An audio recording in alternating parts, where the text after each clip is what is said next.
মহাবাহু ব্ৰহ্মপুত্ৰ মহামিলনাৰ তীৰ্থ কত যুগ ধৰি আহিছে প্ৰকাশী সমন্বয়ৰ অৰ্থ মহাবাহু ব্ৰহ্মপুত্ৰ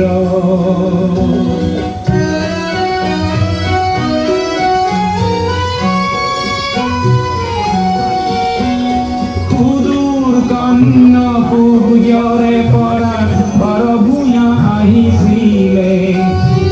এই বংশতে শংকৰ দেউ ইয়াতে জন্মিলে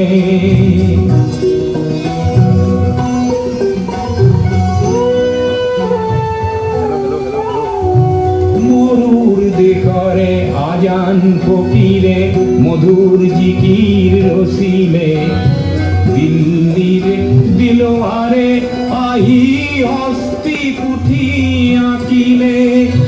পঞ্চ নদীৰ তেগ বাহাদুৰে ধৰ্মৰ সেতু গঢ়িলে সমন্বয়ৰ দেখুৱালে কত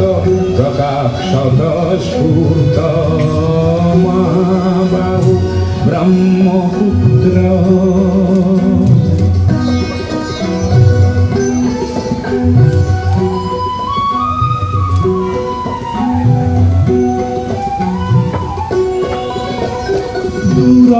লাচিতে শৰাই ঘাটতে কতৰুৱা গছিলে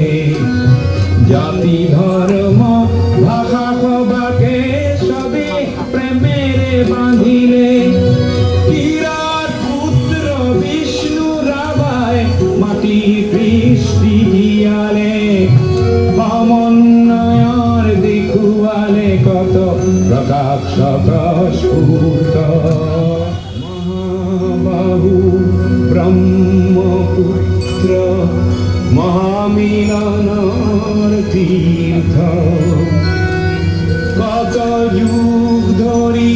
আহিছে প্ৰকাশী সমন্বয়ৰ অৰ্থ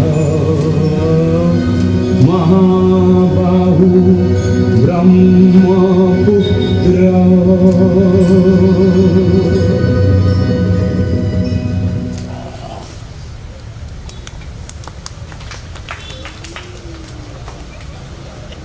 ধন্যবাদ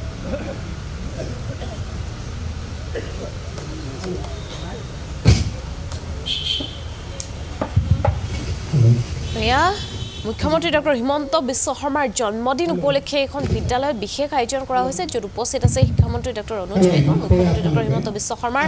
জন্মদিন উপলক্ষে বিশেষ অনুষ্ঠানৰ আয়োজন কৰা হৈছে কাহিলিপাৰা ভাউৰী দেৱী চেৰাউগুৰি শ্ৰৱণ বাধাগ্ৰস্ত চৰকাৰী উচ্চ মাধ্যমিক বিদ্যালয়ত অনুষ্ঠানত অংশগ্ৰহণ কৰিছে শিক্ষামন্ত্ৰী ডক্টৰ অনুজ পেগুৱে মুখ্যমন্ত্ৰীৰ জন্মদিন উদযাপন কৰিছে বিদ্যালয়খনৰ কণ কণ ছাত্ৰ ছাত্ৰীসকলৰ সৈতে বিদ্যালয়খনৰ ছাত্ৰ ছাত্ৰীসকলক বিতৰণ কিতাপ কলমৰ লগতে অন্যান্য সামগ্ৰী ডক্টৰ অনুজ পেগু ডাঙৰীয়া ছাৰলৈ আমি যে নৃত্য পৰিৱেশন কৰিলোঁ ছাৰ আমি যদিও নুশুনো আমি চেষ্টা কৰোঁ ছাৰ শুনা ব্যক্তিৰ নিচিনাকৈ আমি পঢ়োঁ আমি কৰোঁ আমি সমাজৰ এক অংশীদাৰ সেয়ে ছাৰ আমি পৰিৱেশন কৰিছোঁ কিবা যদি ভুল ভ্ৰান্তি হৈছে আমাক ক্ষমা কৰি দিব ছাৰ ইয়াৰ পিছতে আমি আগবাঢ়িছোঁ শ্ৰদ্ধাৰ মাননীয় মন্ত্ৰীদেৱক দুআষাৰ আগবঢ়াবলৈ আমি অতি আগ্ৰহেৰে আগবাঢ়ি আছোঁ কিয়নো এই বিদ্যালয়ত তেওঁ আমাক প্ৰথমবাৰৰ বাবে আহিছে তেওঁৰ পদধূলি আমাৰ আশীৰ্বাদ স্বৰূপ হৈ পৰিব ছাৰ আপুনি দুআষাৰ বক্তব্য আগবঢ়াওক আমি অতি আগ্ৰহেৰে বাট চাই আছোঁ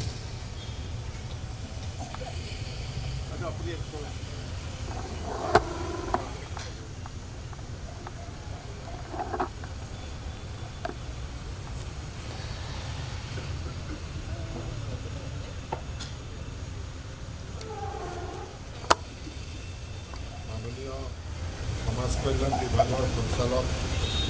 ভাস্কৰজ্যোতি মান্তা ডাঙৰীয়া এই বিদ্যালয়ৰ প্ৰিন্সিপাল অধ্যক্ষ ৰাজলক্ষ্মী ডাঙৰীয়া শিক্ষক শিক্ষয়িত্ৰীসকল আৰু মোৰ অতি মৰমৰ ছাত্ৰ লগতে আজিৰ এই অনুষ্ঠানত উপস্থিত থকা অভিভাৱক আৰু অন্যান্য ৰাইজ অসম চৰকাৰৰ দ্বাৰা পৰিচালিত এই শ্ৰৱণ বাধাগ্ৰস্ত শিশুৰ বিশেষ বিদ্যালয়খন শিক্ষা বিভাগৰ অধীনত নহয়, এখন আমাৰ সমাজ কল্যাণ বিভাগৰ অধীনত আছে, কিন্তু শিক্ষাই হয়। গতিকে মই আজি এই বিদ্যালয়খন ইয়াত আপোনালোকক লগ কৰিবলৈ আহিছোঁ। আজি দিনটো এটা বিশেষ দিন। আমাৰ শ্ৰদ্ধাৰ মুখ্যমন্ত্ৰী ডক্টৰ হিমন্ত বিশ্ব শৰ্মাৰ জন্মদিন। তেখেত এজন অতি ব্যস্ত মানুহ আৰু তেখেতে মুখ্যমন্ত্ৰী হোৱাৰ দিনাই ঘোষণা কৰিছিল যে মোৰ চৰকাৰখন 24/7 অৰ্থাৎ 24 ঘণ্টাই চলা চৰকাৰ হ'ব, সপ্তাহত 7টা দিনেই চলা চৰকাৰ হ'ব। মই জিৰণি নলওঁ। সেইকাৰণে যোৱাকালিও তেখেতে কাম কৰিছিল। যোৱাকালি আমাৰ কেবিনেট মিটিং হৈছিল আৰু আজি তেখেতে কেইবাটাও ডাঙৰ কাৰ্যসূচী লৈ তেওঁৰ বাৰ্থডে বুলি ঘৰতে নাথাকি বা তেখেতৰ বাৰ্থডে বুলি তেখেতে কিবা চেলিব্ৰেট নকৰি তেখেতে কেইবাটাও গুৰুত্বপূৰ্ণ কাৰ্যসূচী লৈ তেওঁ জাতিত উপস্থিত কৰিছে। আৰু তাত এখন বিশেষ উৰণীয়া সেতু, যিখন বহু যুগৰ ৰাইজৰ দাবী আছিল, সেইখন তেওঁ উন্মোচন কৰিছে। গতিকে তেখেতৰ হৈ আমি ইয়াত এটা কেক কাটি তেখেতৰ জন্মদিন পালন কৰিবলৈ আহিছোঁ,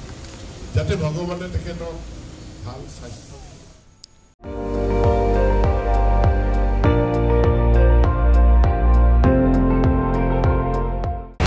আপুনি চাই আছে ND24, সৰ্বশ্ৰেষ্ঠ নহয় সৰ্বোত্তমৰ দৌৰ।